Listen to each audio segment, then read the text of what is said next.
I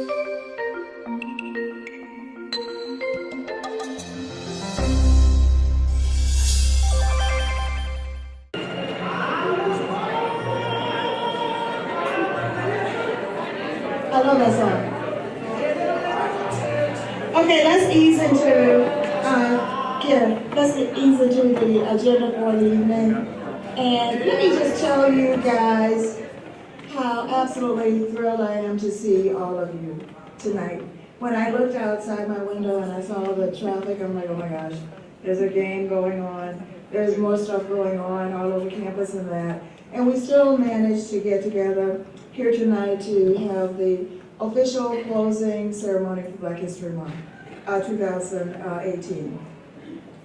Before I get into more of my remarks, I just have to introduce to you Joanne and Robert Lewis, who are, oh my God, such friends of mine. Joanne was here at University of Connecticut when I arrived a long time ago. And I've known her all these years, both of them all these years, and they've been marvelous friends, of course, of mine and of the center. And when you come in the community room of the African American Cultural Center, over near the piano, you're going to see Joanne's picture. It's still there, Joanne. So we're just very happy to have you. Let's give them a hand.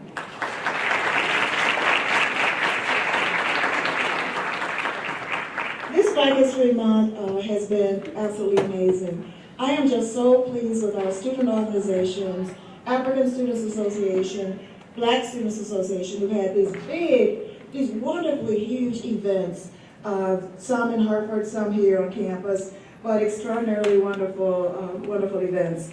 I'm also very, very happy with Milka and Leah representing NAACP and SUBOG, who they bought out Eastbrook Theater, the whole thing, and our students went down to see, what do you think, Black Panther. And it was, I keep saying it was amazing. I've heard so many versions of it, I haven't seen it yet. But when I get a minute, because I was teaching that night, when I get a minute I am going to see it. But it was just, that was extraordinary and it was wonderful for them. The pageant and talent show, oh my gosh. Some of you were judges. Was in this room, last week, right? Last week, and it was amazing. You're going to see some of the talent, and you also will see our royalty to be introduced tonight as well. Tomorrow at brunch, the NSBE, National Society of Black Engineers, will be having a Black Women in STEM sponsored event that will be happening, I think it's in the Student Union, but I'm not. Steve, do you know where is this STEM event? Okay, we don't know. Okay, fine.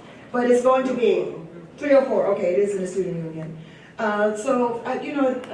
Steve, you gotta go. Steve Cartagena is I don't say my right hand because I'm left-handed. He's my left hand.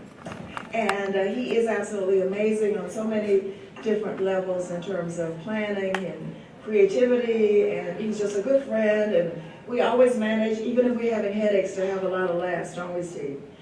So he's marvelous. Let's give Steve a wonderful round of applause. Steve makes sure that all the trains are running on time, particularly me. So I really appreciate that. Let's see. All of you who are affiliated in African American Cultural Center, affiliated student organizations, please come up here right to the brown stage. Everybody, if you are a student, if you are a member, whether you're an officer or a member, I want you to come up, whether you're frats, ASA, Alpha Phi Alpha, we have Bros, BSA, Capture, Encore, Goodyear Quality, Iota Phi Theta, Kappa Alpha Psi, CIS, MAPS, NAACP, come on, National Association of Black Accountants, National Council of Negro Women, pretty new, and they're just doing amazing things. NPHC, NSBE, Nubian Foxes, One Heart, Phi Beta Sigma, Sankofa, Sigma Gamma Rho, UConn All-Stars, UConn Praise Dance Ministry, you're going to see more about them, Voices of Freedom, WISO, Yearbook Committee, and Zeta Phi Beta. Amazing, amazing young people. The way they have just taken the reins in terms of service and making the University of Connecticut a much better place. just makes me so happy. So, Steve, do we have another mic we can give them so they can do quick introductions? Your name, your organization, major, and hometown, very quickly. It'll start here. You got it? You know what I, name, major, hometown, and your organization. And if you're an officer, say that.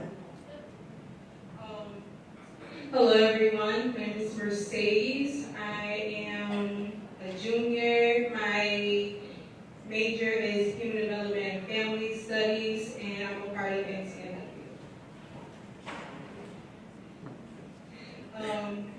I am Co-Community Outreach Director.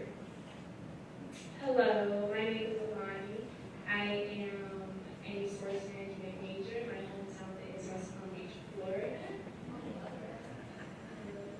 And I am the primary teacher at NCW. Move it along, please. Hi everybody, my name is Lizzie Turner. I'm a senior business management major from Bloomfield, Connecticut, and I serve as the president of Voices of Freedom Classified. Amen. My name is Sierra Bacole. I'm from New Haven. I'm a Human Development and Family Studies major, and I'm a part of the Black Student Association. Hello, everyone. Welcome. My name is Dejarpy Mitchell. You can call me Dage. Anything that rolls off the tongue. I'm a bio major. I'm a member of many organizations, and I'm also an MC today. Hello everyone, my name is Patrice McGinnis. My hometown is Lawrenceburg, North Carolina. I'm a junior communications major, and I'm the event coordinator for BSA. Hello everyone, my name is Lydia Kane. I'm from New Haven, Connecticut. I major in cognitive science and political science, and I'm the president of the African Students Association and the co-vice president of Students Association. Hi, I'm Sakina Maya. I'm a junior. I'm a cognitive science major. I'm the social media coordinator of SIS. What's this? There you go. Hi everyone, my name is Abby Katz. I'm a junior here. I'm from Portsmouth, New Hampshire. I have a double major. My primary is individualized, food, culture, and sustainable society, and double major is human rights. And I'm treasurer of Black Students Association. Hello everyone, my name is Julian Nugent. I'm a senior here studying mechanical engineering, and I'm here representing the New Side chapter of Kappa Alpha Psi Fraternity Incorporated. Hi everyone, my name is JD Sewell. I'm a senior. I'm from Richmond, Connecticut. My major is biological sciences on a pre-med track. I am the social event coordinator for the West Indian Student Organization. I'm also a member of the New York Thompson Dance Group. And she also is a student manager. I'm a student manager for the ACC. Hi, I'm Shika. I'm the president for New Gay Dance Team. I'm a pharmacy major, and my hometown is Toronto, Ontario. Hi, I'm Jolene Addy. I'm a freshman, a pink blue major. I'm part of the New York Foxes, historian of Campus Grove, and part of ASA. Hi, my name is Sophie Kennedy. I'm from Brooklyn, New York. I'm a junior mathematics major, and I'm the president of Praise Dance Ministry and member of All Stars of the Dance Team. Hey. Hey, I'm Kiana. I live in Stamford, Connecticut. My major is Allied Health Sciences. I'm treasurer of Praise Dance Ministry. Hello everyone, my name is Russell Tomlinson. I'm from Brooklyn, New York, and I majored in engineering physics, and I'm a member of Brothers Teaching Art Society, NAACP, and yes. Hi, my name is Ian Samuels. I'm a sophomore in mechanical engineering major, and I'm the secretary for the National Society of Black Engineers. Good evening, everyone. My name is Sydney. I'm from Albany, New York. I'm the social chair of NISD, National Society of Black Engineers Freshman Leadership Initiative. Hi everyone, my name is Makai Amos. I'm a freshman, undecided business major. I'm from New Haven, Connecticut, and I'm a member of Rose. Hi, my name is Isaiah. I'm from New Haven as well. I'm in Rose, and I'm a digital media design major. Hi, my name is Stephon. I'm a freshman art major. I'm in Rose, YSO, NAACP, and BSA. Hello, my name is Malik Jakes. I'm a freshman. I'm a business major. I'm part of Rose and YSO. I'm Chris. I'm a freshman. exercise science major from Bridgeport, Connecticut. I'm a member of Rose, WASO, and ASA. Hi, my name is Mercy Larte. I'm from Western Connecticut. I'm a double major in sociology and human rights and senior, and I'm vice president of Bakari. Hi, my name is Kennedy Duffy. I'm a senior economics major, minor in communications, and I'm the president of the Black Students Association. Hello, my name is Keith Durant. I'm from the Bronx, New York. Communications major and psychology minor. And I'm the president of Concord Density. And I'm also the president of the Catholic chapter of Alpha File Incorporated. Outstanding. Let's give them all a round of applause.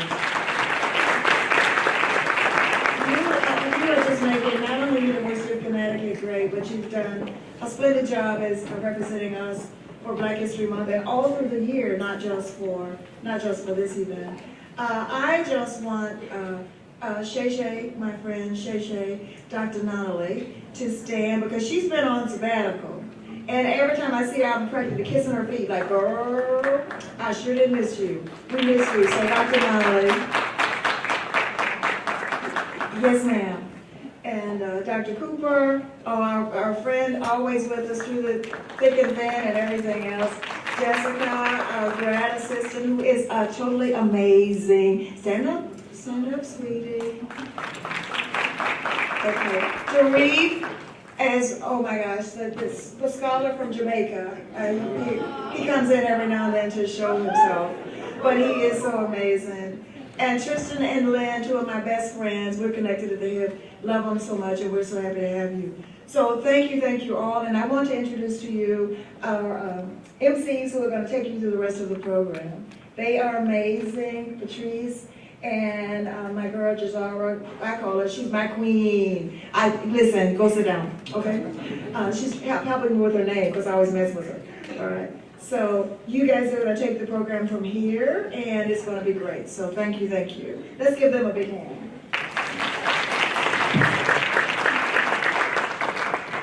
Good evening, everyone. How are we doing? Still doing well? Try to bring it up a bit. Like with other please. How are we doing? Welcome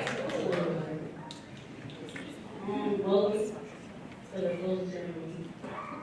We'd like to recognize Mr. and Mrs. AACC in 2018, which is Mr. AACC, Correct St. Anne.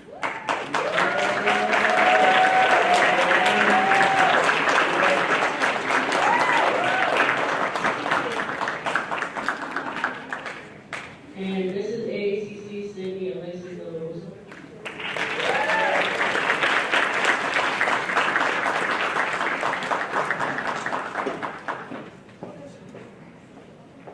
Let's give these beautiful Black people a round of applause.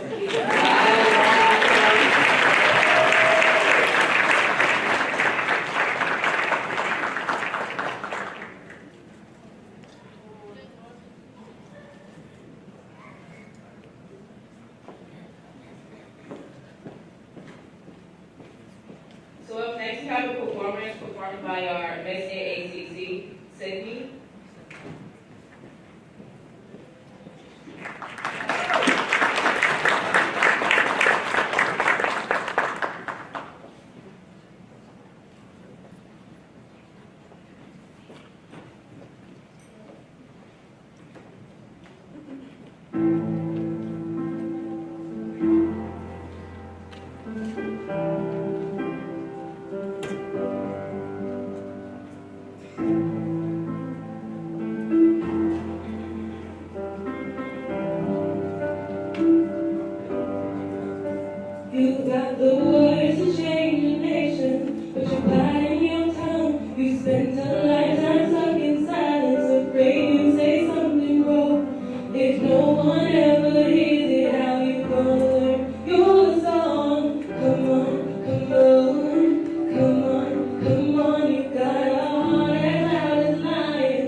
need to be afraid. I can sing with you, my friend. Come on, come on.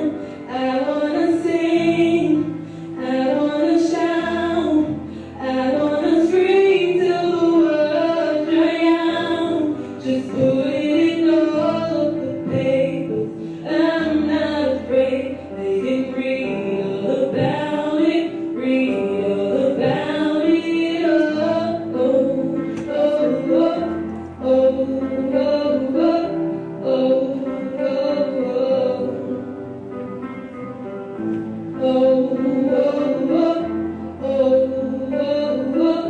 oh, oh, oh, yeah, we're all wonderful, wonderful people. So when did we all get so fearful? And now we're finally finding our voices. Just take a chance, come help me sing this.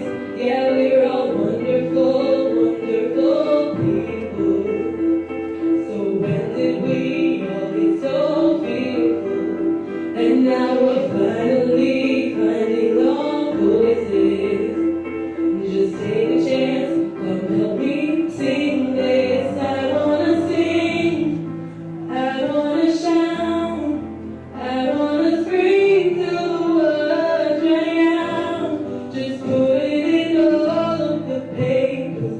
I'm not afraid, they can read all about it, read all about it. Oh, oh, oh, oh, oh, oh,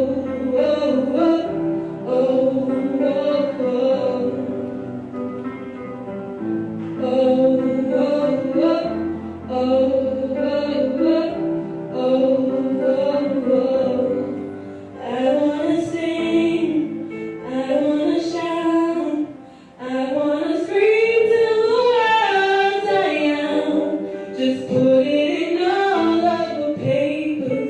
I'm not afraid, they can read all about it, read all about it. Oh, oh.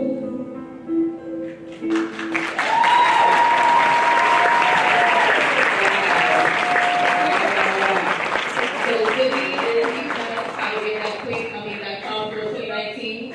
So y'all want to run from ACC? Take notes. Beautiful performance, Sydney.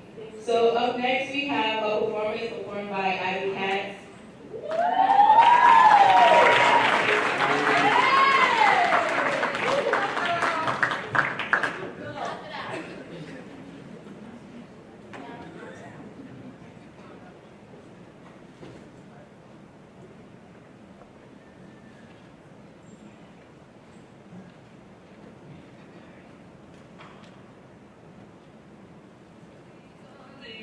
When it does, I'm already gone. I'm practically never still. More okay is alright with me. Some things are just meant to be. It never comes easily. When it does, I'm already gone. I'm practically never still. More likely to move until I end up alone.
have good credit. I can't handle the team when we send it.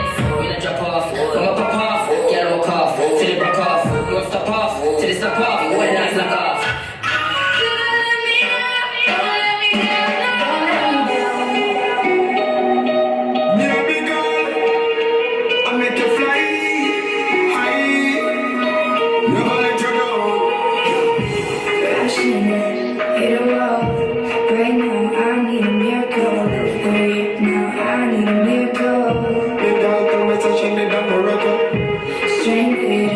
Reaching out, I call your name, but you're not around. I say your name, but you're not around. I need you right now. I need you right now. So don't let me down. I think I'm losing my mind now. It's in my head, that means I know that you'll be here when I need you the most. So don't let me down. Don't let me down. Don't let me down.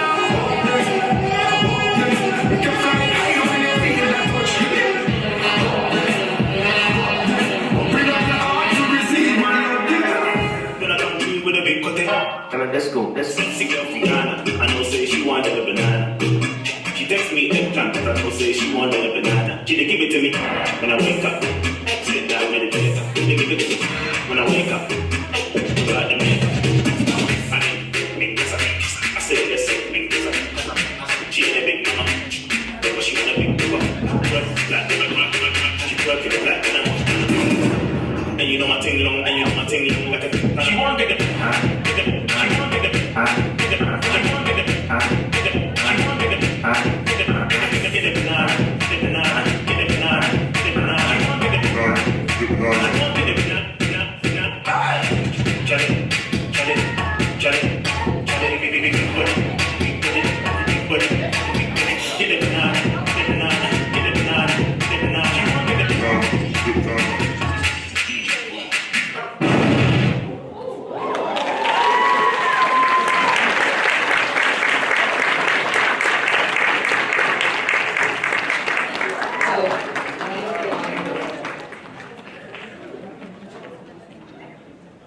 So I just wanted to give a shout out to all of the Black students out here representing and giving, showcasing Black excellence. I want to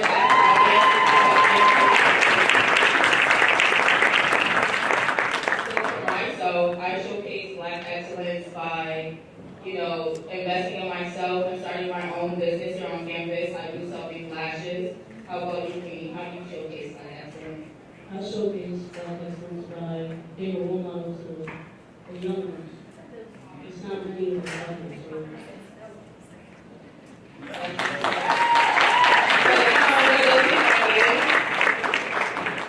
Don't be shy. Okay, Mr. AACC, vocal, pianist. How do you showcase Black excellence? I showcase Black excellence by not only being the best that I can be, but helping my friends and members be the best that they can be. Wonderful, thank you.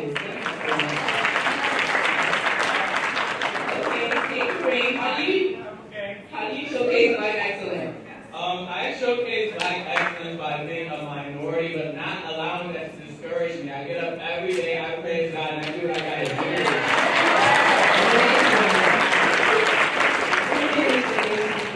How do you showcase that? I showcase Black excellence by trying to uplift others that are Black kids, and attending events here and doing anything else. Thank you all for sharing. Up next, we have a performance by the UConn Still Team Ensemble.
you. That was an amazing performance. You know, you saw me over in the corner, I was dancing. At this time, I would like to give recognition to the director of the Women's Center, Kathleen Fogelson.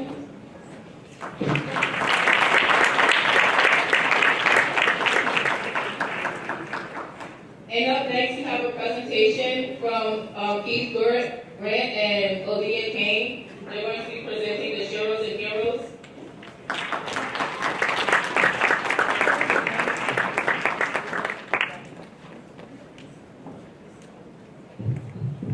Well, good evening, everyone. So up next, we're going to have a presentation on the Sheroes and Heroes. But before that, Keith and I are going to tell you about the Sheroes and Heroes in our life. Okay, so I'll go first. I'll start with Sheroes. So my Shero, I'm gonna keep it basic. I'm gonna say my mother. Make a long story short, my mom's my best friend. I'm a mama's boy.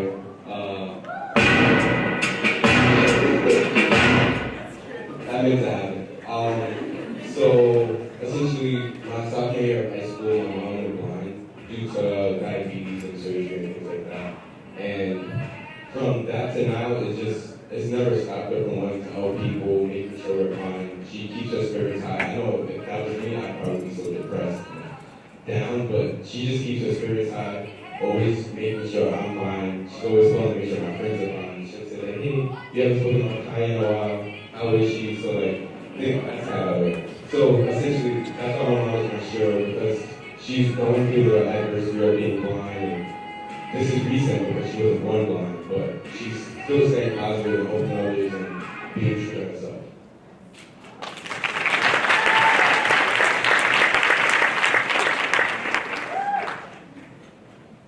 Okay, so my Shero, which I thought long and hard about this, I can't pick one woman in my life that inspired me, but being a part of Sisters Inspiring Sisters and being my job and doing influence women all the time, it's the women of this campus. Collectively, they're huge heroes to me. All the work that you've done that operates under this, running organizations, the overwhelming amount of the people who run the organization in the center are women. Scholars, because there's no woman I know that's not outperforming everyone else around her. And just being really focused and dedicated to put things together. There are new organizations popping up all the time because of Black women that go in and out of the center. So I really want to just appreciate them for all the work that they do. I know it's a Black to mention. And in terms of heroes, I would say definitely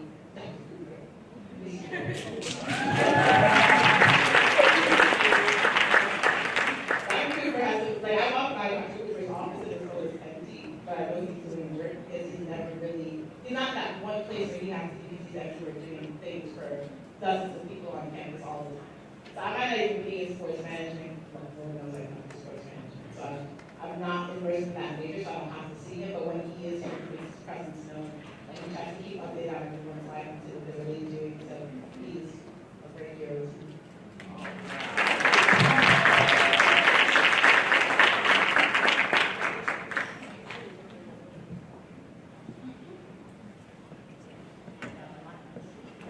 Up next, we would like to introduce our next performer, Paula Bakari, who will be singing a song for you.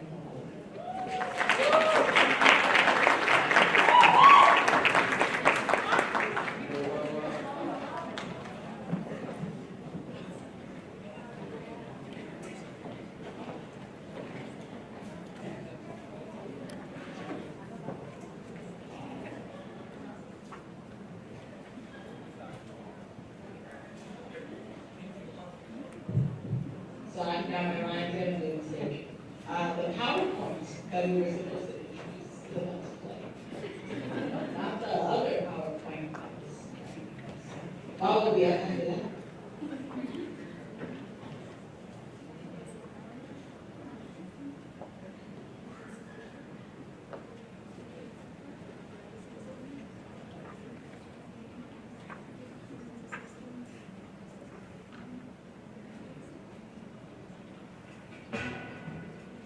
You can have all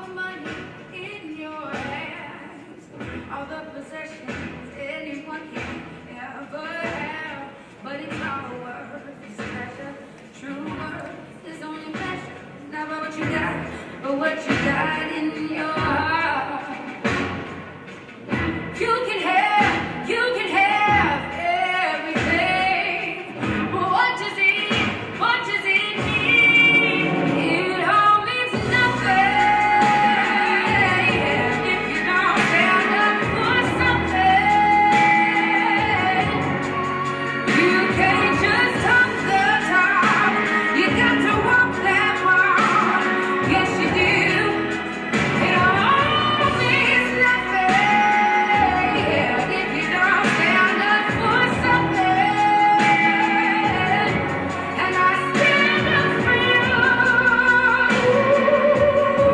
And I stand up for you. Yes, I will. Yes, I will. You do the best that you can do. Then you can look in the mirror, proud of who's looking back at you. Define the life you're living, not by what you take but what you're giving. And if you bet on love, there's no way you'll ever lose. Take a stand, make a stand for what's right. It's always worth the fight. It all means nothing if you don't stand up for something.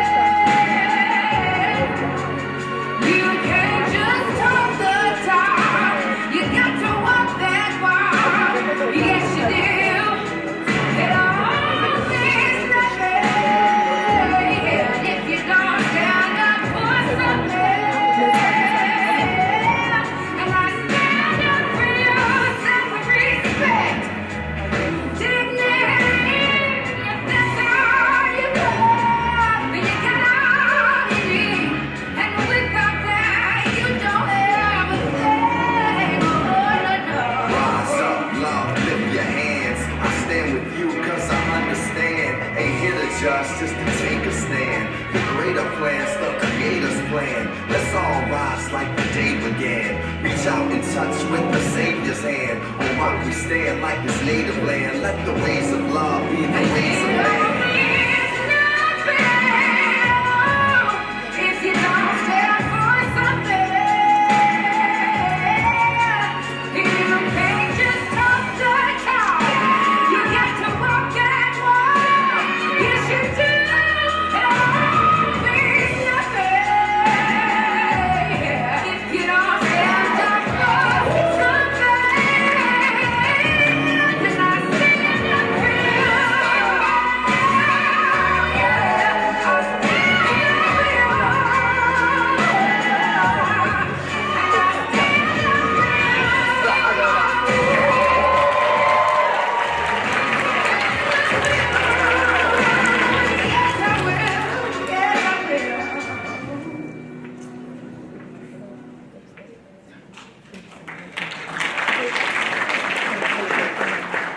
I hope that inspires you all.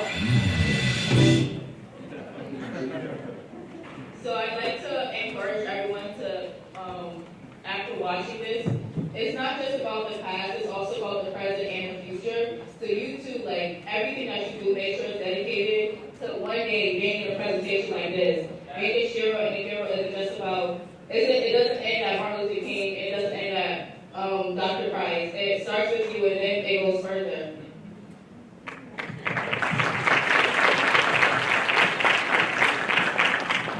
Okay, now we're gonna have the lovely Wawa Jateru.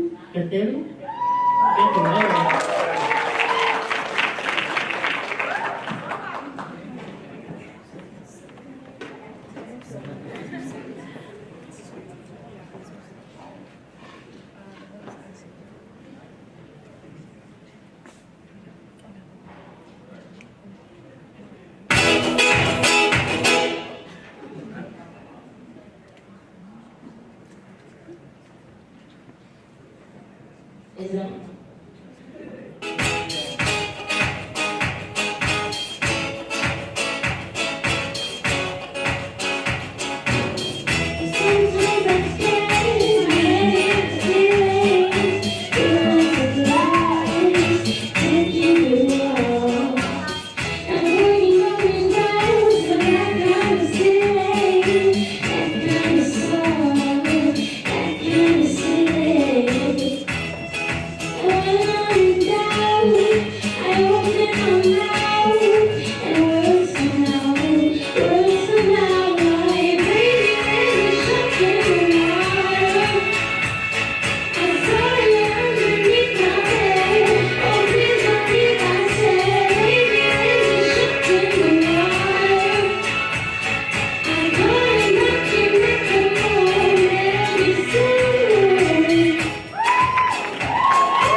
school be undecided while she was singing. You have an amazing voice. Yes, I always she wish I does. tried to sing. See, if I could try to sing, I would never talk. Every word would be sung.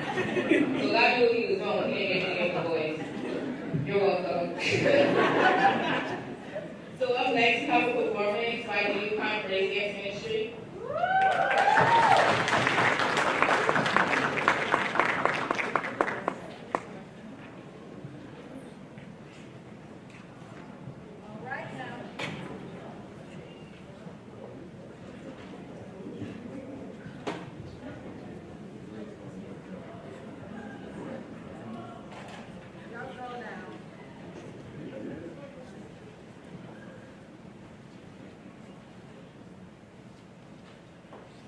To all my people in the struggle, you think God's forgotten about you.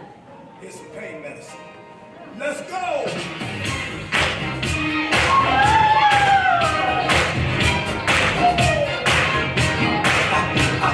You in your car, you at the house, on your job, be encouraged, boo. Come on! Been down so long, been hurt for so long. There were times I thought I'd never see the break of day. It was hard for me to see your plan for me. I tried to believe, so it won't last away. So night after night, night after night, night after night, I pray Lord don't take the joy from me. Don't take it, Father. And you late one night, I'm ready to know the best. Yeah, it's gonna get better. Let's go! Realize nothing else will satisfy me. Nothing. Now that I've changed, no one can keep me away from you. You've been so good to us. You brought us from a mighty long way. That's why we love you. Come on! My enemies tried to come for me, and they thought that my world was coming to an end. All the while you knew that I would make it through. I feel closer to you now than ever before. Hallelujah. Jesus, you are. Jesus, you are. Jesus, you are. You are Jesus. You are my sun after the rain. Yes, sir. Wherever you are, I wanna. just wanna be near you. I'm so glad I can hear you. Don't you just I realize nothing else will satisfy me.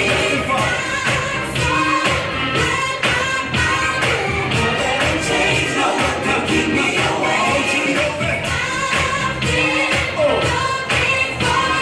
I realize Nothing else will satisfy me. Now that I've changed, no one can keep me away. Here we go now. Here we go now. Don't stop now. Let's go now. In the front now. In the back now. Let's go now. Ladies! That's for the struggle. That's for the pain. That's for those strong necks. Come on and sing it with us, y'all. Jesus, you are. Jesus, you are. Jesus, you are. Lord Jesus. You are my sun after the rain. Yes, Wherever you are, I just want to be closer. wanna be near. Yes, I do.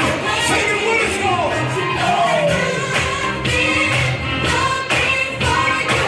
Realize nothing else will satisfy Nothing will satisfy. Yes, sir. So glad. change. No one can Come on keep me here. away. Don't you know that? Hey. Realize, Father. Nothing else will satisfy Nothing will satisfy. Hey. change. No one can keep me away from you.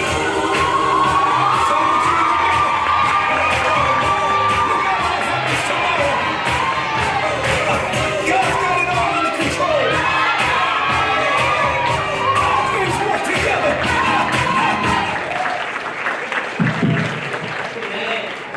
I always try not to pay too much attention because I get teared up and I'm too busy crying in public.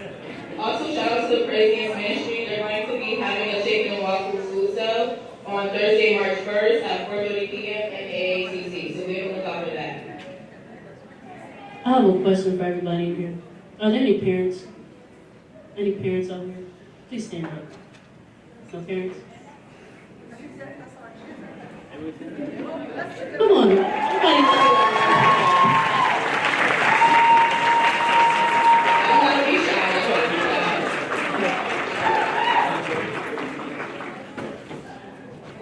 All right, so the next performance is the Nubian Foxes.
Wow, they made a bite. They made a bite. Give it up for them again. Give it up for them again. They made it. Moving foxes. Shout out to the lady who was good. So next we're going to introduce our keynote speaker, Jeffrey Chavon. Three.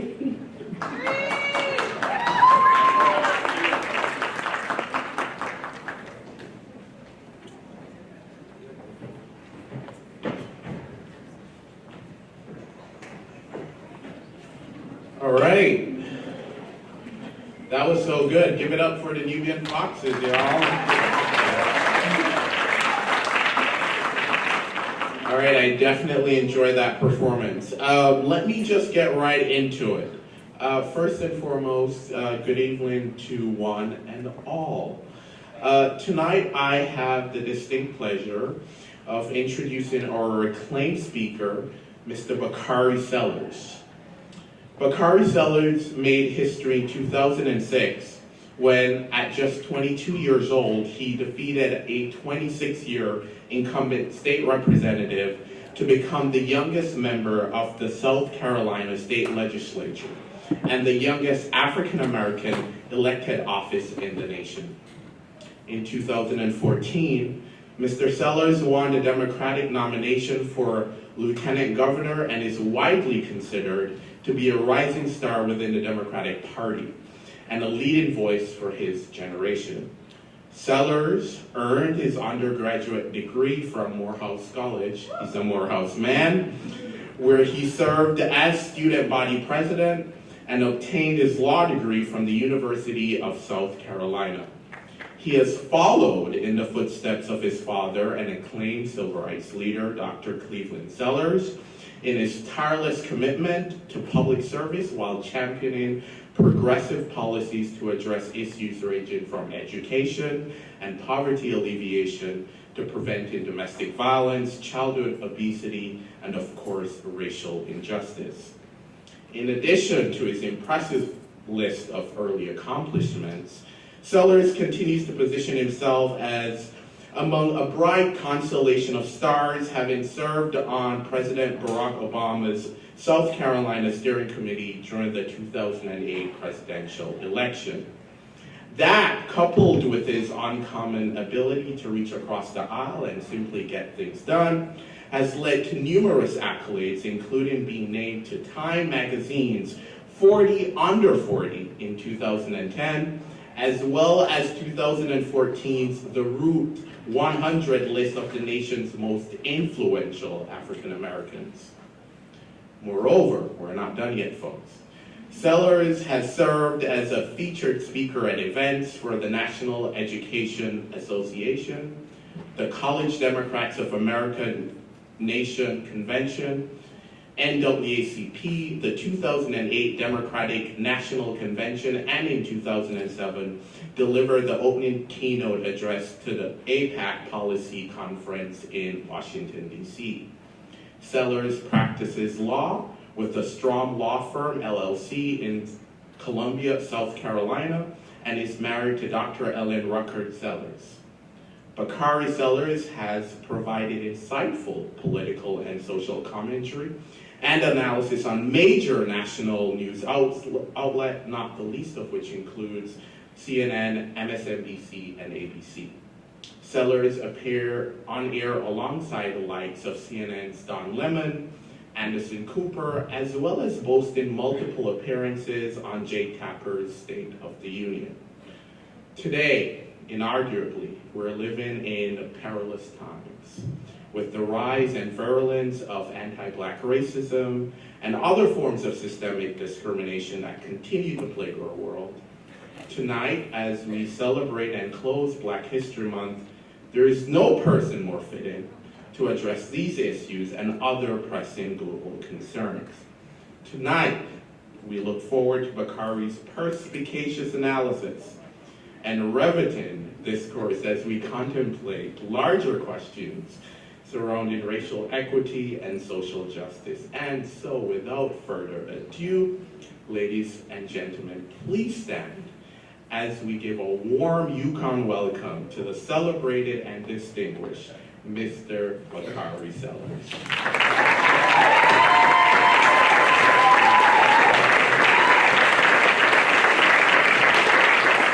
Thank you, Marie, for that amazing introduction and the utilization of some amazing SAT words as well. I want to begin by saying that I am from the big city of Denmark, South Carolina, where we have 3 stoplights and a blinking light. My mom and dad always taught me that the 2 most important words in the English language are words "thank you." They're not nearly said enough. And so before I begin, I want to simply say thank you to everyone who is here today. I have to stop already? I was actually speaking one time, and somebody actually started playing the music on me, which is an interesting experience. And I want to give the director of this amazing program a shout out as well. Thank you for all that you do, and thank you for carrying on some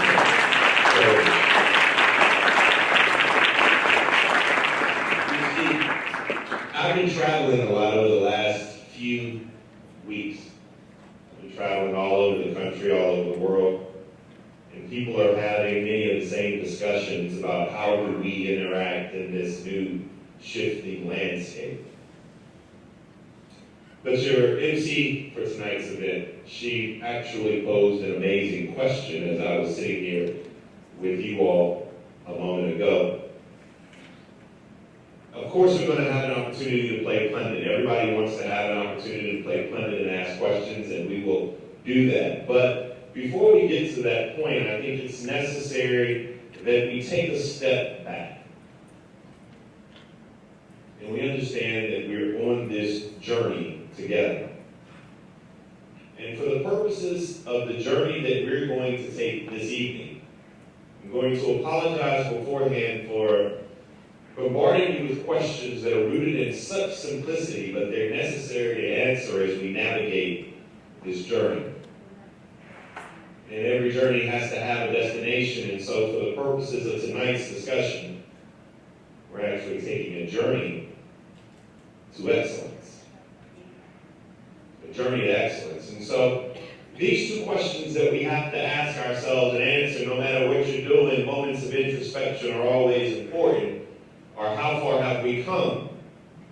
Looking at the board, and I believe that was Glory playing in the background, you saw all of those heroes and sheroes that popped up on the screen, but you ask yourself that very simple question, how far have we come? And then you have to pivot and ask the next question, which is, where do we go from here?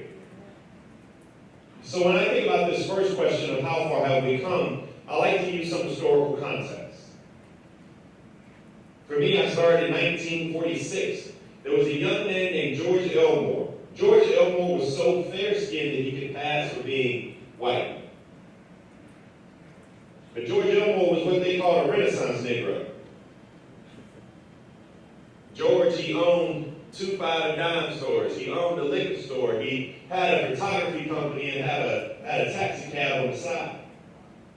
And George went down and they actually allowed George to register to vote. So then George got the bright idea that he was going to show up at the first Democratic primary at that time and try to cast his ballot. But when he got there, they said, George, we know you're a Negro. You can't vote. George said, okay.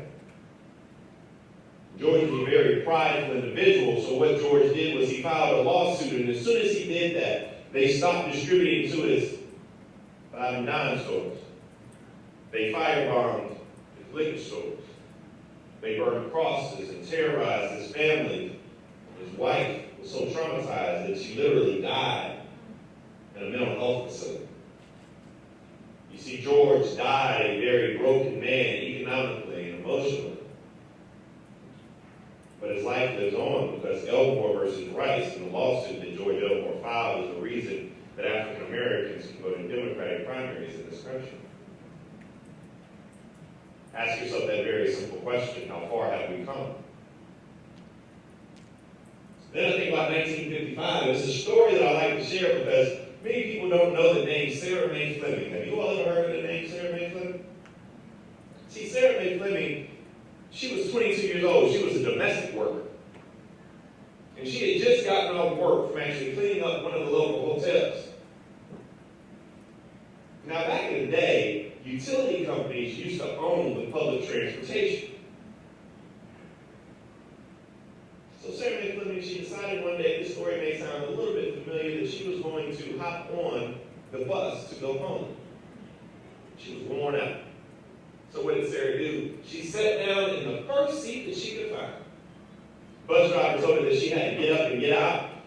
Her sin wasn't sitting in the first seat that she could find. Her sin was actually walking out of the front door and not the back door that the Negroes used. And as she proceeded to go out the front door, the bus driver punched her in the stomach and rolled her down the steps. I don't do a lot of preaching, but actually I don't do any preaching, but this does remind me in the Bible when Isaiah is faced with the full awe of the Lord and the question is asked, who shall go for me? He stands up and he says, here am I, Lord, send me. See, Sarah Mae Fleming, she wasn't looking for history. She wasn't trying to be somebody that day.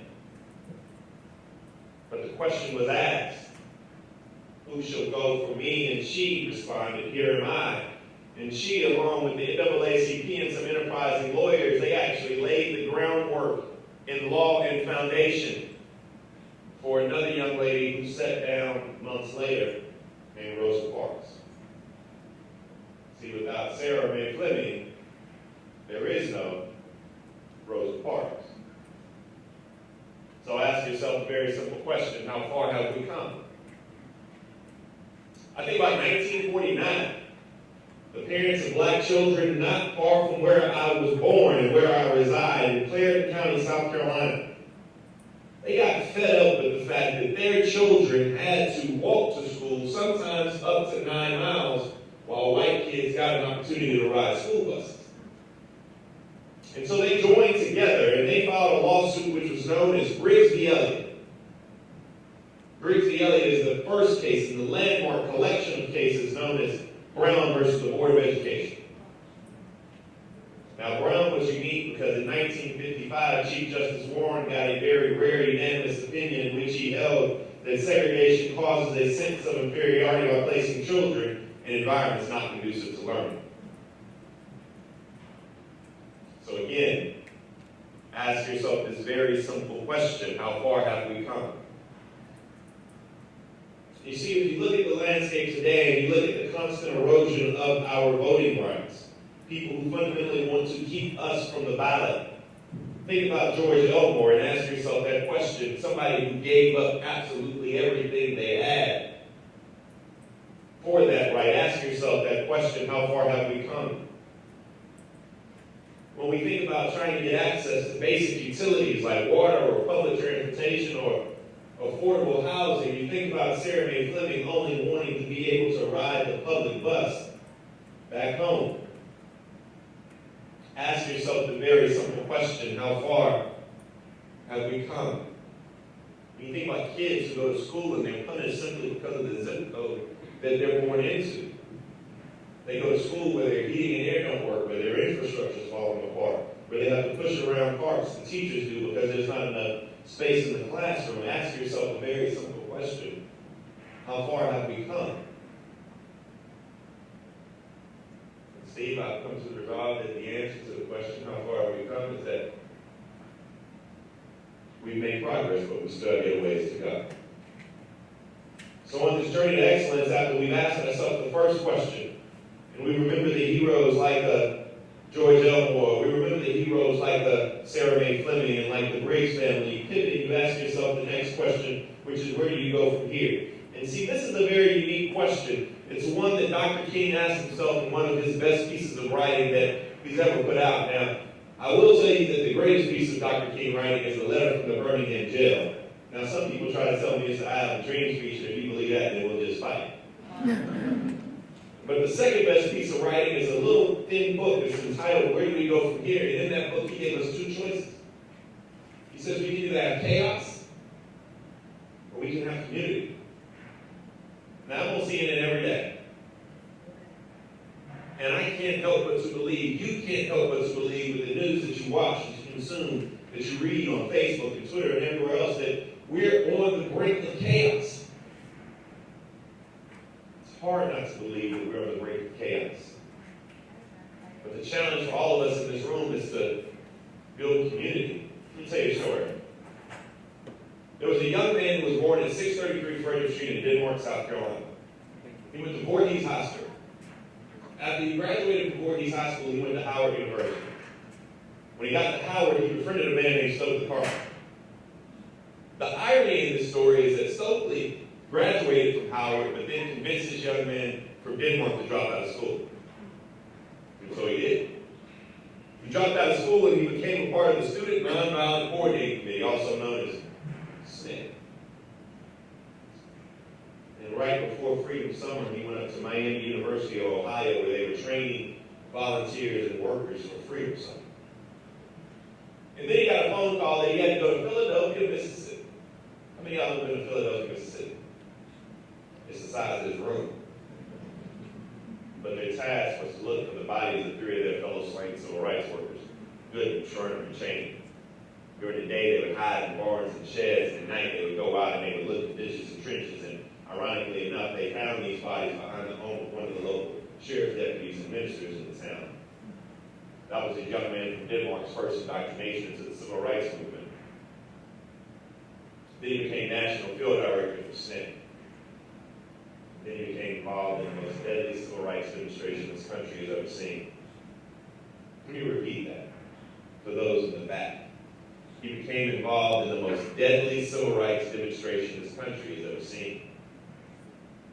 You see, because on the night of February 6th, some 50 years ago, the students at South Carolina State College, as it was known at the time, decided they were going to protest what the history books call Jim Crow's final hiding place. The last vestige of discrimination was a little bowling alley tucked in the corner called the Triangle All-Star Bowling Alley.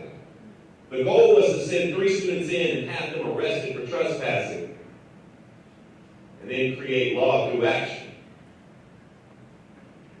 But instead, when they got there, they began to clap and chant and sing protest hymns, and they were surrounded by many of the city police and state troopers. And as they got louder, the state troopers began to press up against the students, and then the students began to press up against the glass, and then the glass broke, and when the glass broke, all hell broke loose. The police began to beat many of the students, but they beat them not with normal police batons, but they beat them with batons that were about this long, and at the end they had these leather rawhide whips. John Stroman tells a story about seeing another young lady being held by 2 state troopers while another one beat her. You see, that was the night of the 6th. The students, they had to go back to their campus and they had to heal not only their physical wounds, but their emotional wounds and mental wounds as well.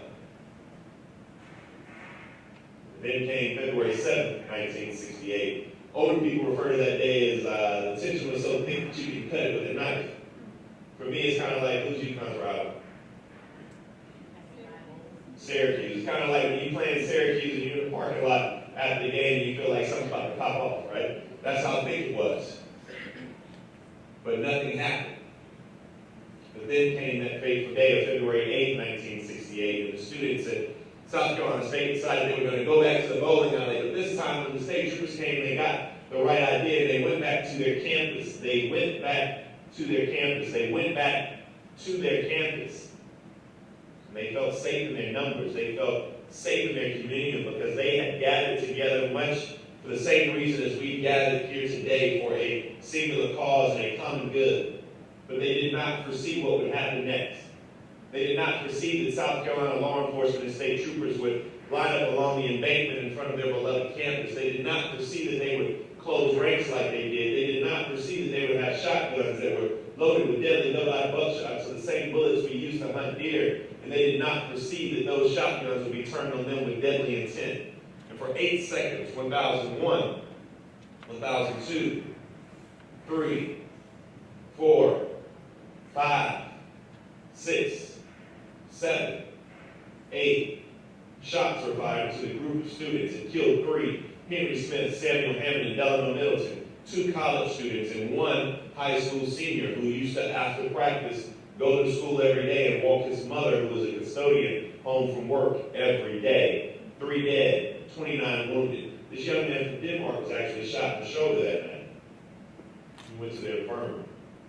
When he got to the infirmary, they told him there was nothing they could do for him there. He had to go to the hospital. When he got to the hospital, he was pointed out, ironically enough, by the only black sheriff's deputy in Orangeburg County at the time, and he was arrested. He was arrested because he was deemed to be an outside agitator. He was charged with 5 felony counts, looking at a maximum of 75 years in prison. In between the night of February 8, 1968, and the night of this young man from Denmark's trial, all 9 officers who fired shots into the group of students were tried. And all 9 officers were found not guilty. This young man from Denmark, he went to trial. He had 10 whites and 2 blacks on his jury. The lead investigator from the South Carolina Law Enforcement Division said that he had misplaced all the evidence in the time that had passed, but he did remember this young man from Denmark, not on the night of the 8th, but on the night of the 6th, standing on top of a fire truck, lighting a wick and saying, "Burn, baby, burn." So his indictment was backdated from February 8th to February 6th. He was charged, tried, and convicted of rioting, becoming the first and only one-man riot in the history of this country. You see, injustice on that night left mothers without their sons. It left the pages of my state's history stained red with blood. And if you look at this young man today and you ask him, what's the greatest sacrifice he had to make? He'll tell you it wasn't being on death row where they housed him after they denied his bond after his initial arrest. And it wasn't being in jail or losing his freedom per se, but it was being in jail for the birth of his oldest daughter or my big sister. Because this young man from Denmark grew up into a civil rights hero as my father, Dr. Cleveland Sellers. And the lessons that I learned from people like Jimmy Lee Jackson, and Medgar Evers, and Emmett Till, and Henry Smith, and Samuel Hammond, and Delano Middleton, and Septima Clark, and Majestica Simpkins, and Mark Malcolm and Rosa, and Marion Barry, and Julian Bond, and all of these, Fannie Lou Hamers, Ella Bakers, that the answer to the question, where do we go from here, lies fundamentally for everyone under the sound of my voice to be able to do 2 things. The first is damn hard. You have to rededicate yourself to the proposition of loving your neighbors, even when they don't love you. And the second thing you have to learn how to do is dream with your eyes open. So people always ask me, you didn't fly me all the way up here to leave you with some rhetoric of dream with your eyes open. So let me explain to you what that means. When I was 20 years old, I had just graduated from Morehouse College. And I came downstairs, I had a speech prepared for my family, my mom and dad. I was going to tell them what I was about to do with my life. I had a lot of swag back then. So I sauntered down the steps. I was in the kitchen. I was in between the bar and the cookout, and my mom was fixing spaghetti, and my dad was going to the newspaper standing up. And I said, "Mom, Dad, I want you to know that I'm going to run for the South Carolina House of Representatives. I'm running against Representative Thomas Rhodes, who at the time was 82 years old and had been in office for 26 years, which was longer than I had been born. And before he was in the State House, he was the chair of county council. Before he was the chair of county council, he delivered the mail. And before he delivered the mail, he delivered the milk. He literally knew everybody in the county.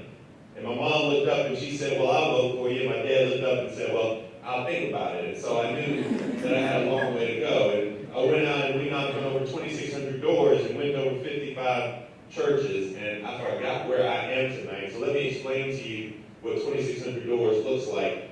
I had to explain this to Cory Booker one time because apparently in Newark, New Jersey, y'all got these buildings that people live on top of each other.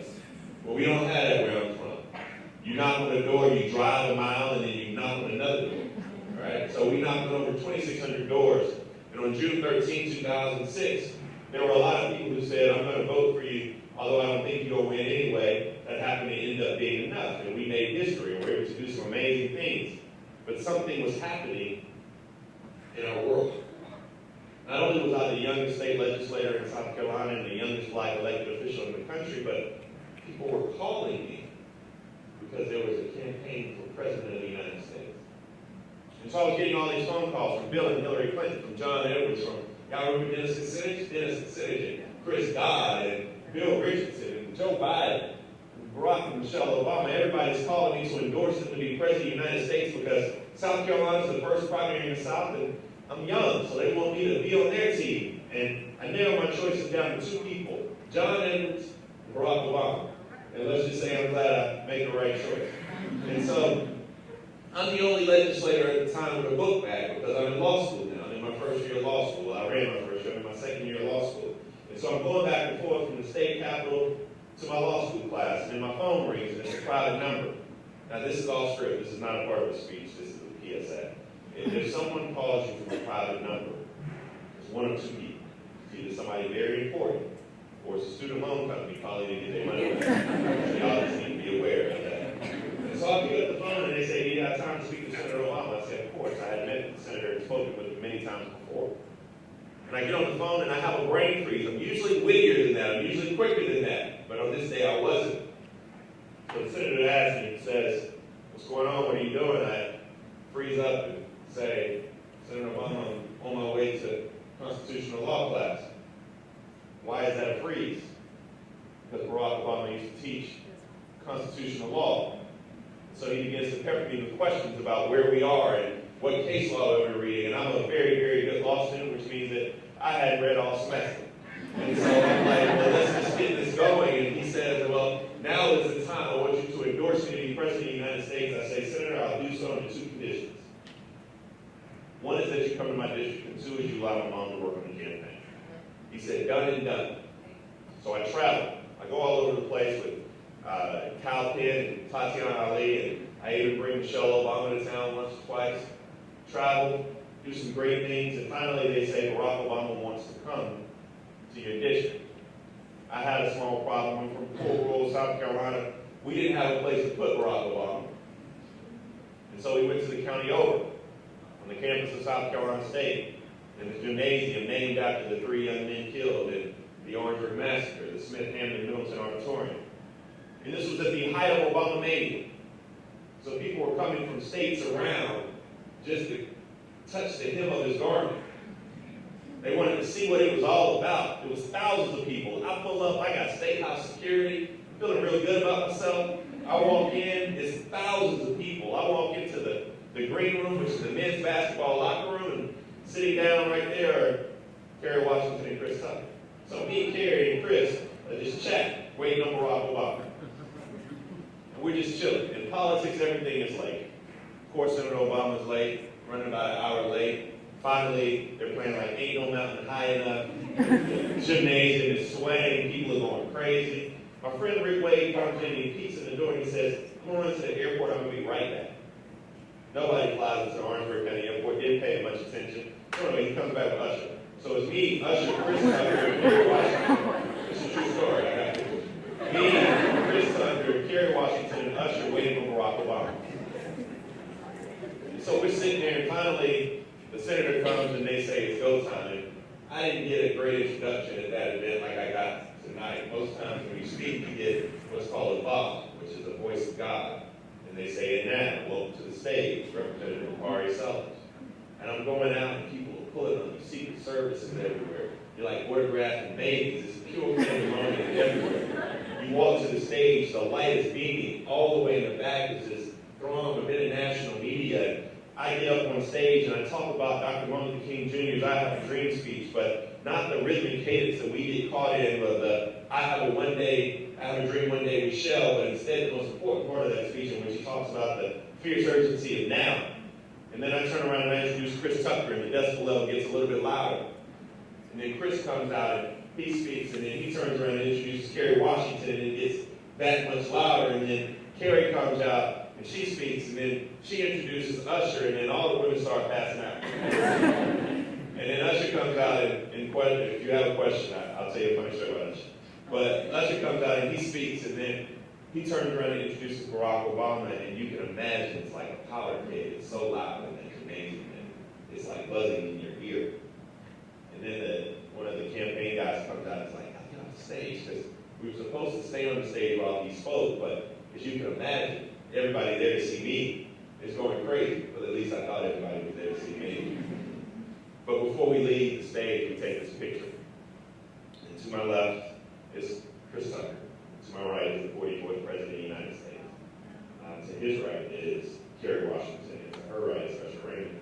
People always ask me, what were you thinking? I mean, the next day we were in every single magazine in the grocery store that you could buy next to the candy bars. You know, like the Entertainment Weeklies and Us and all of that stuff, People.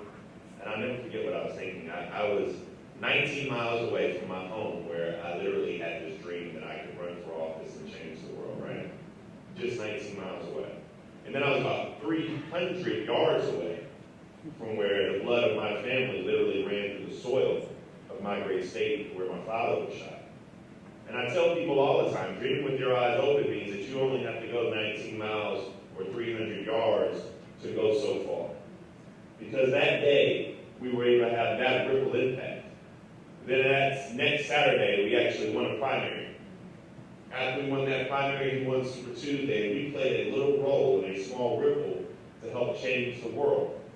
And you can do all of that by fundamentally dreaming with your eyes open. So on this journey to excellence, this shifting landscape that we're in right now, this is not something that we haven't seen before. Our country has seen the George Wallaces, our country has seen the Bull Connors, our country has seen the Richard Nixons, and this is something that we've seen before, but we persevered and we overcome. Now there is another question along this journey which I ask myself all the time, which I'm sure you ask yourselves being young people, which is, does it even matter anymore? Does anything that we do, does it even matter? When I'm going to schools, or when I'm buying little kids Black Panther tickets, or when I'm trying to mentor, when I'm trying to do good work in my courtroom, or when I'm out here speaking, I oftentimes think, does it even matter anymore? And I realized that Dr. King actually asked himself the same question in a speech in front of the Council of New Politics in 1967. He said that he had gone out and now he was being booed. People were booing Dr. King 5 months before his death. And he said he knew why. He said he had asked people to be faithful in a country and in a people that had proven to be unfaithful. He said the dream, which he talked about, had turned into nothing more than a bitter frustration. It was so painful. And he asked himself that question, does it even matter? And when you think about that question, you realize that that's not an empirical question. It's a moral question. And we're compelled to do what's right for no other reason than it is what's right. So when you're taking this journey to excellence and you ask yourself the question, how far have we come? And you realize that we've made progress, but we still have yet a ways to go. And then you pivot and ask the next question, which is, where do we go from here? You understand that you actually have to dream with your eyes open, and you have to love your neighbors even when they don't love you. And then you can put into focus what our goal of this journey is, which is excellence. And with all due respect to any educators in the room or any educators you come in contact with, the greatest educator of all time is a man named Benjamin Elijah Mays. And if some of y'all got mamas who are educated, they could be number 2. But Benjamin Elijah Mays is number 1. And Benjamin Mays once said, in all things that you do them so well that no man living, dead, or yet to be born can do them better. See, that's the definition of excellence. And along this journey, you may not be rich. Your name may not be in lights. But you will help someone. You will help our people. And somebody somewhere will be able to simply say at the end of the journey, job well done. So with that, let's take some questions.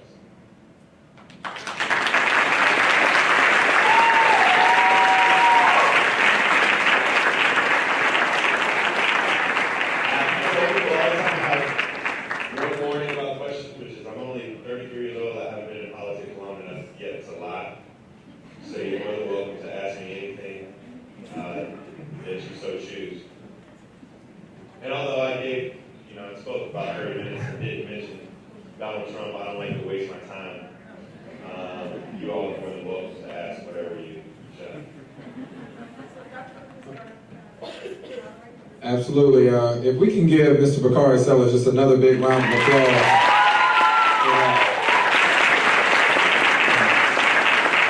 so many powerful messages. I know I was taking notes. Every time that you're in a setting like this and you have people who are sharing vital information about history and herstory, it's important, even if you don't know, there's a reason why it was said and your presence was here. So it's important to do that research and incorporate it in your lives. So I want to thank you again for taking time to close out this wonderful, magnificent Black History Month that we've had. And as we know, Black History Month is not only in February, it's every day. And so we have to take this momentum and continue to build. At this time, we have question and answer time. Jessica has a microphone. I'll also be around. If you have a question for Mr. Bakari Sellers, please just raise your hand and we'll come and bring the microphone to you. We don't mind if you have a short comment, but just make sure that there's a question so that he can respond. And if you don't mind, when you have the microphone, just introduce yourself and a little bit about your background. Hi,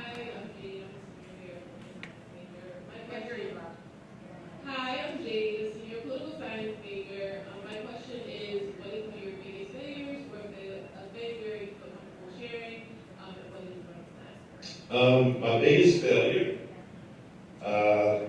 Well, I don't live my life with any regrets. And I live my life in 24-hour periods. I try to make the most of every moment. A lot of times you guys have these epic plans for the future, and you overlook those moments. I don't know if I can really count on a biggest failure. I guess my last election is considered by most to be a failure. That's the one I didn't win. I got 507,000 votes. It's funny when you run for office, you remember exactly how many votes you got. But I ran against someone who literally ran for office. His first time running for office was the year I was born in 1984. He had been state party chair of the Republican Party. He had been attorney general, U.S. attorney. Very well known. And he beat me. And it was very difficult because I had been in politics my entire adult life. I was running for office when I was 20, got elected when I was 21. I lost my first race when I was 30. But I fell up. And what that means is that I was prepared for the next opportunity whenever it presented itself to me.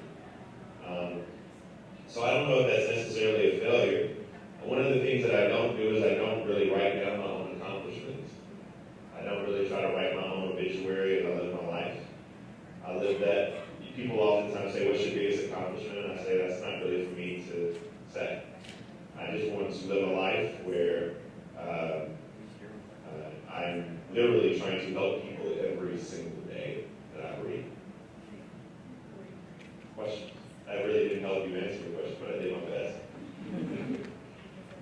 When you ask a question, if you could stand up as well. And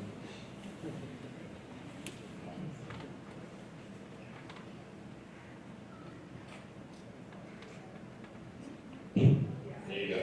Hello. Hi. Okay. My name is Amani. I'm a junior, and I might have missed it, but what law school did you go in? I went to the University of South Carolina. It was half a mile away from the state capitol. And I got accepted to 3 law schools when I graduated from college. I got accepted to Emory, Harvard, and the University of South Carolina. And I chose the University of South Carolina for a few reasons. One is that I wanted to run for office. That's avoiding your steps, dreaming with your eyes open. And 2, if I would have stayed in Atlanta any longer, I probably would have flunked out or been arrested or something because I was having way too much fun to think about. And I did choose Harvard because it's extremely cold up here and they don't have sweet tea. But ask your question. Oh, that was your question. Okay, so people, I'll share. What's your name again? Amani. I'll share with you a secret. People always ask me, why did I choose to go to law school? And I mentioned something earlier where whenever I say it, people perk up and nobody really asks the follow-up question, which is, how the hell did you graduate college when you were 20 years old? And I know we have some people in here that are along that path. I went to college when I was 16, high school as well, and all those things. But I skipped younger grades. When I was in kindergarten for a semester, and after Christmas I was in 1st grade, and then the next year they put me in 3rd grade. So I skipped 2 halves in a hole and never learned basic math. So it traumatized me. Don't laugh at my family. So it traumatized me my entire life. And so people always ask me, why did I go to law school? There's a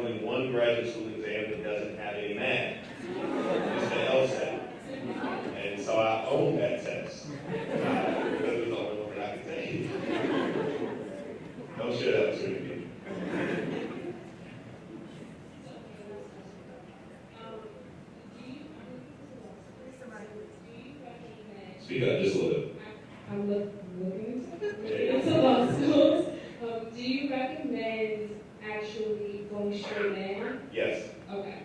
No, I tell people all the time, there's a value added to being young in this profession. And also, it's harder for you to go back to school when you sit out. And so I always encourage you to go into law school and make sure that you go to school in the state that you want to practice in.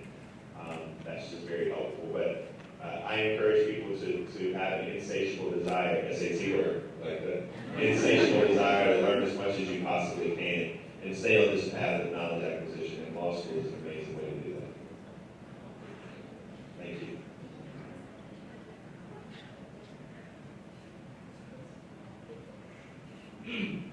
Hi, my name is Russell, senior here, and you mentioned, yes, earlier you mentioned Newark, New Jersey. That's actually the town that I live in, and you know, ever since I became freshman year and in my off time there during summers and winters there, I've started to see the kind of depression, you know, that our communities have gone through. It's almost like, you know, when you're in it, you don't really see it, but when you leave for a little while and you come back, you see exactly like how everything is relative. And you know, I was just wondering how exactly you think I could do my best to inspire some of the people that live there. Because, you know, from what I've seen, the children there, you know, the school situation there is terrible. And it feels a lot easier to inspire the children rather than the adults. But I think as the adults there needs some. So, yeah, that's a good question. And you don't have to be from a big city to go through that kind of realization that you're talking about. In fact, there are a lot of communities, Black and brown communities, that are dealing with desperation and despair, that are crumbling and have been crumbling under this oppression due to systems of oppression for a very long period of time. And so you ask, what could you do? Which I have a very simple answer. You have to see it. Do you know, anybody even know the name Jacob Philadelphia? Nobody? All right. Jacob Philadelphia is a bad dude. Jacob Philadelphia was 4 years old, and when you actually retire from the Secret Service, you get to take a picture with the President of the United States. We know that detail. And Jacob decided that he was going to go with his parents when they retired from Secret Service reception detail to take their picture with Barack Obama. Now down south, we always say, we have the saying that you can get casket sharp, right? Because that's when you look the freshest, when you land 10 toes up. And so Jacob actually looked casket sharp. He had black slacks and a white shirt. And Jacob went into the Oval Office and he was able to ask the leader of the free world one question. And Jacob strolled up to Barack Obama and asked him, does your hair feel like mine? And Barack Obama leaned over, and Jacob reached up and touched his hair. Why do I say that story about Jacob? Why is that my second favorite image out of the White House? My first is Barack Obama in the Situation Room after killing Osama bin Laden. Is because that picture epitomizes what you have to do in your life, which is be an example. The best thing that you can do for our people is to be an example. Barack Obama, by leaning over and allowing Jacob to realize that his hair was kinky like Jacob's hair, means that Jacob now realizes that he can be the next president of the United States, or there's no dream that he cannot achieve. You know the funny thing about this is, when I walk around in my suit, people think three things. They get one right, but they do think three things. They think either I'm a pastor, they think I'm a lawyer, or they think I'm a funeral home director. Now think about that and ask yourself why, especially the young black people, young black men and women who see me on the street, why do they think those three things? Because every Sunday they see the pastor. Because they've had family members who need a lawyer. And because they've been in church enough and everybody goes to a funeral during their lifetime where they've seen a funeral director. But those are the only images that they've seen of a professional black man. And so you have to make sure that first and foremost, when you go home to Newark, you can be that sense of hope and that sense of pride by being that example. And I think that's what mine, you know, it's hard to, what's your major? Okay, I see, smarter than I am. But I share that with you because I also have this belief that you can't tell a young black kid that he can be a black doctor if he's never seen one. You know, you can't tell a young black kid that he can be a physicist if he's never seen one. And so by being that example and going home and showing through and being that light, you'll be surprised how you lift up some of those young people out of depression. Questions?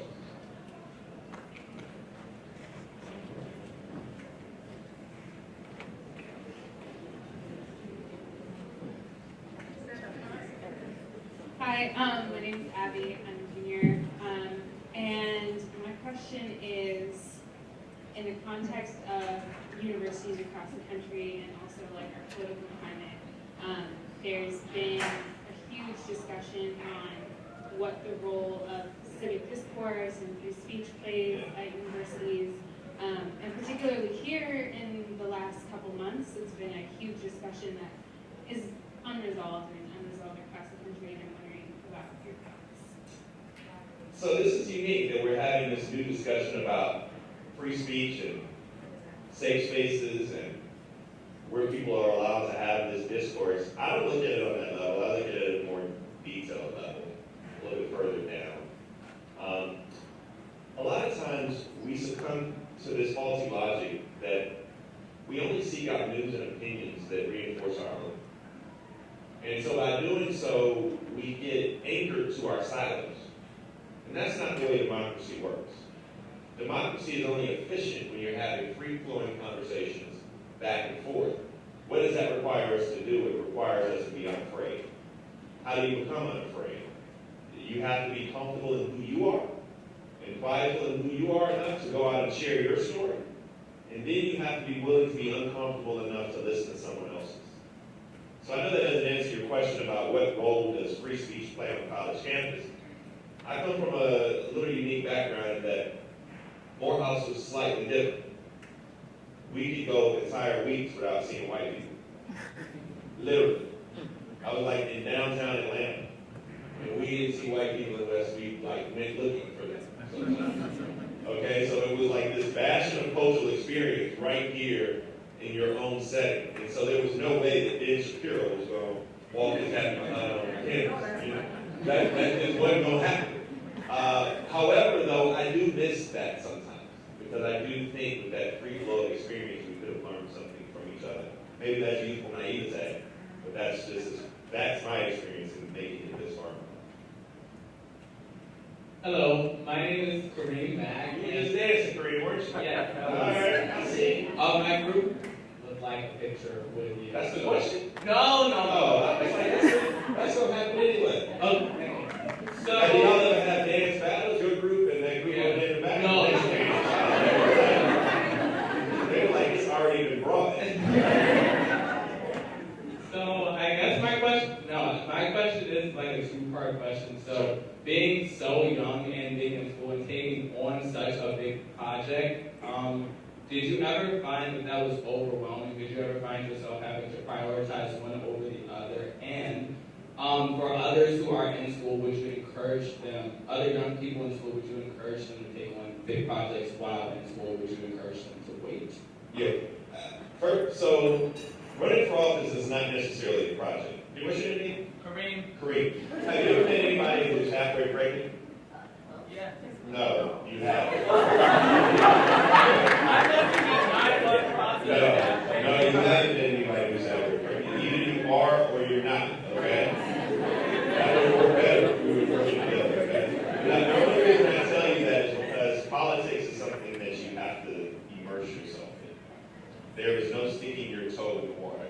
Either you're going to do it or you're not going to do it. So it's not necessarily a project that will come to your life. With that being said, one of the great American poets of our time, Christopher Wallace, also known as Big, once said that we will sleep when we die. And I'm a big proponent of self-care, but I also am a bigger proponent of making sure that we make the the most out of every second of every day. And that we have to work as hard as we can, and there's no such thing as days off. I've been working a lot lately with Sean Combs, and somebody who goes and goes and goes and goes and like has no stop in anything that they do. Being around those type of people just makes you want to do that much more. So yes, I would encourage you to do it. And no, I was never afraid.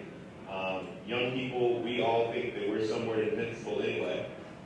I was just joking with someone earlier today. I said the most amazing thing is that young people are now younger than us, high school students, right, are now leading the protest movement to change our gun laws in our country. That is fascinating to me because 2 weeks ago they were just eating Tide Pods, and now they're like running the country. But I am saying that we can all be a part of the change that we want to see. It doesn't matter how old you are. In fact, the gay rights movement in this country, the movement for African American rights and women's rights, they were all led by young people. That's no doubt, no question about it. And so I'm looking forward to having more people I can meet at the top. Hi. Oh.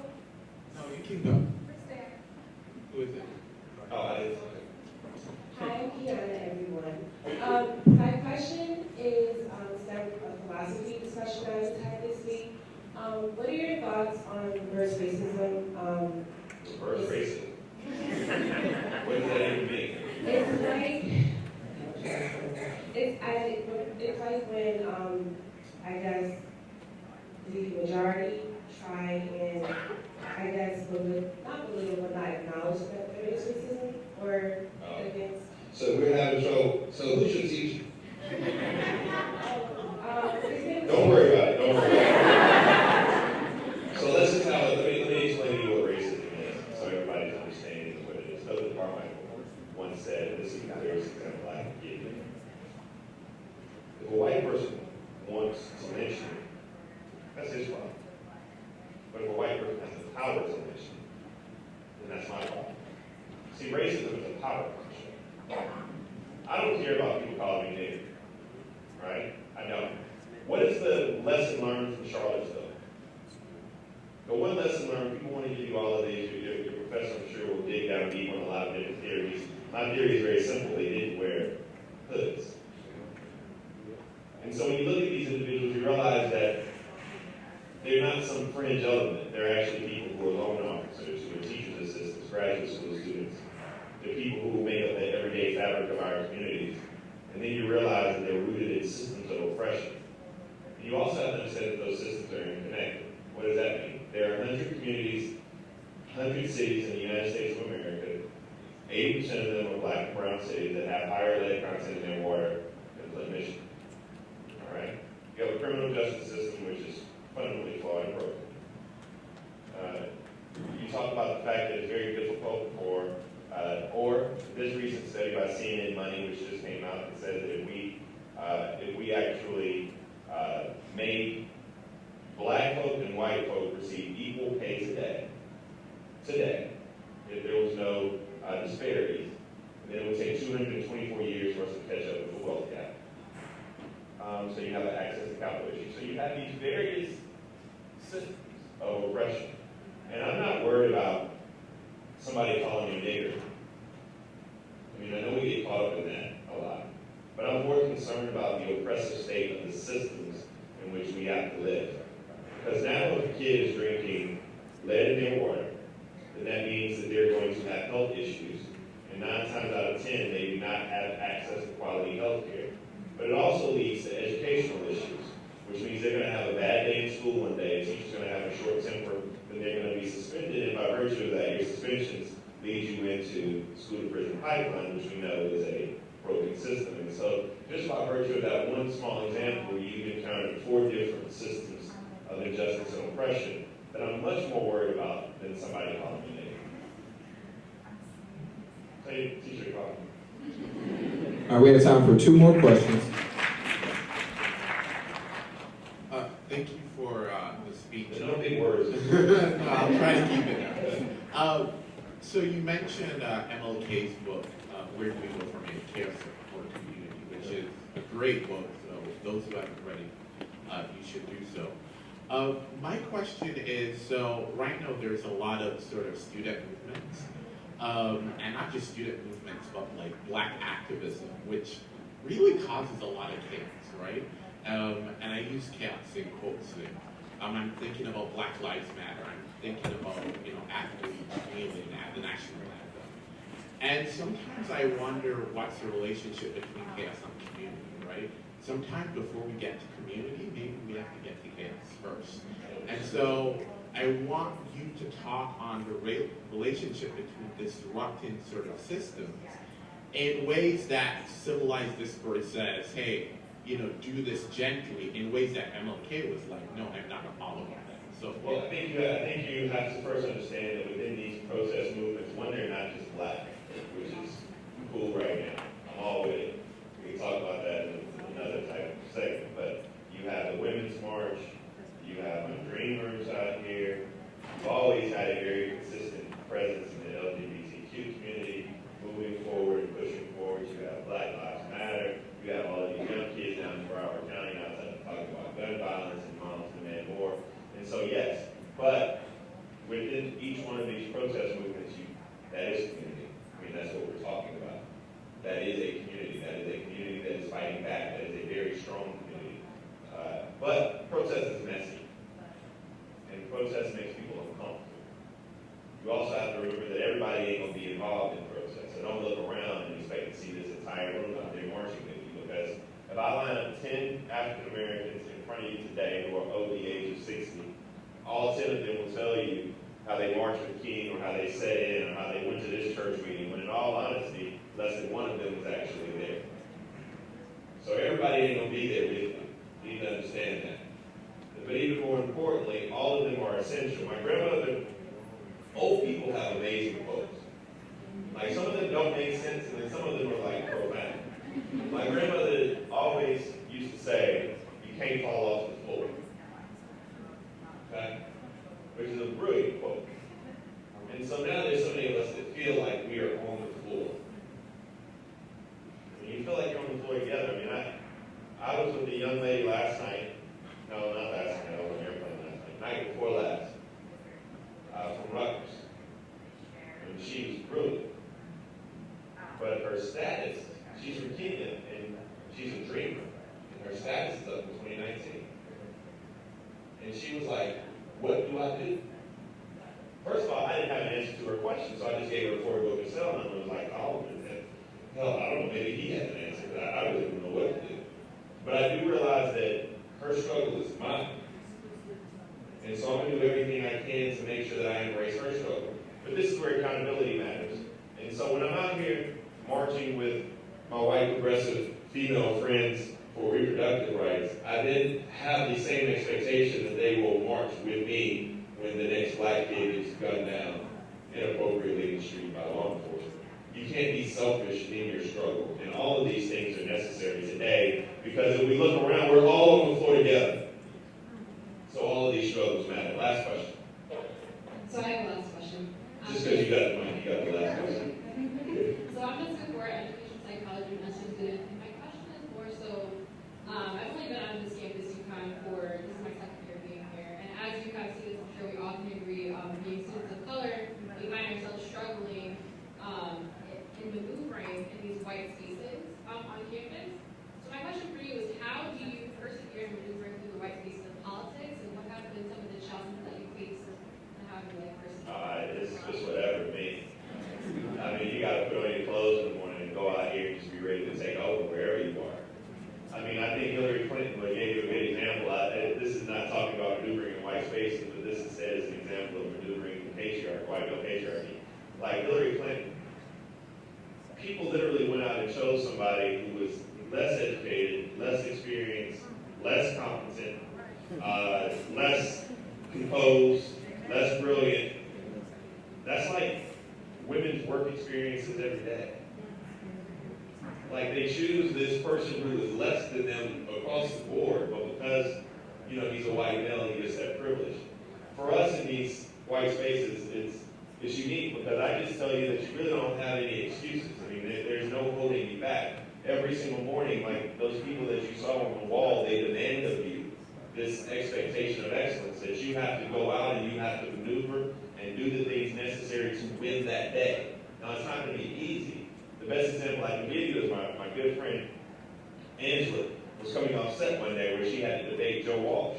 Now, this is an amazing debate because Joe Walsh his argument was rooted in racism.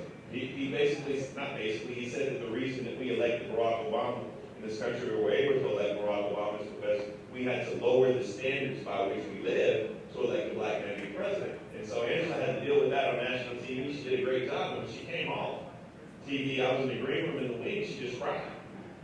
And I was like, I know, get it all out. And then go out and continue to do your task every single day. It's not going to be easy, so you have to practice self-care and do the things necessary. But you have to win each day. You have to carry this mantra about yourself that I belong, that I can compete, and then that I will win. I mean, I know that doesn't sound like a whole lot, but that's how you have to treat every single day. You have to own every room that you're in. And yes, that means you're going to have to run faster than the next person. You're going to have to run faster than him.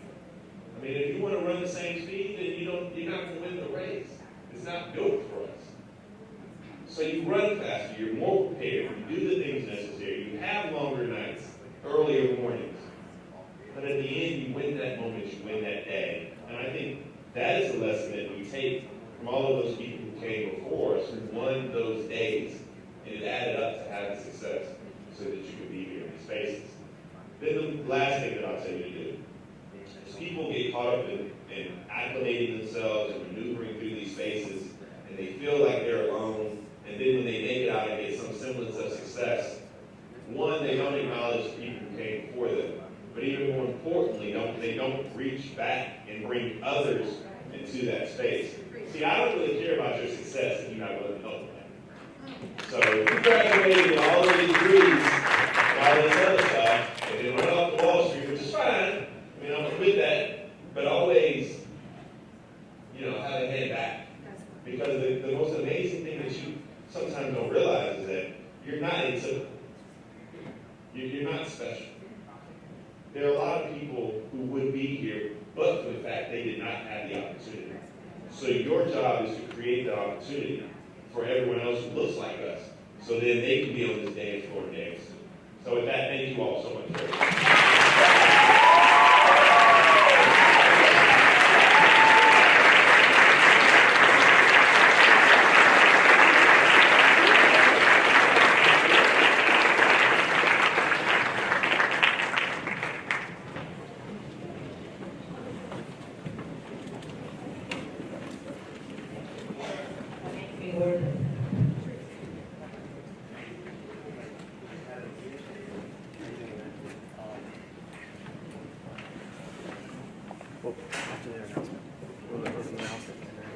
And so now, what we've all been waiting for, to eat. We're going to have Ahmed Sugile and Tiffany Kennedy come and bless the food.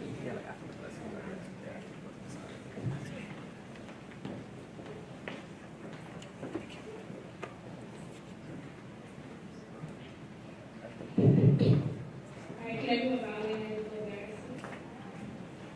Thank you, Father God, for bringing us all here today safely, and we ask that you bless everyone in this room, Father God.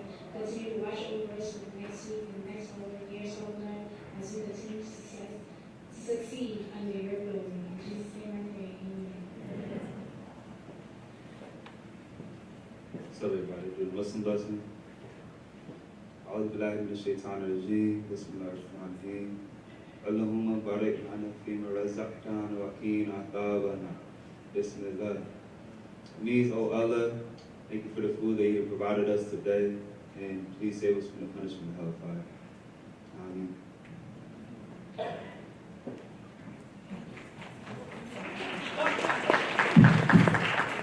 Let's give all of our presenters and speaker another wonderful round of applause.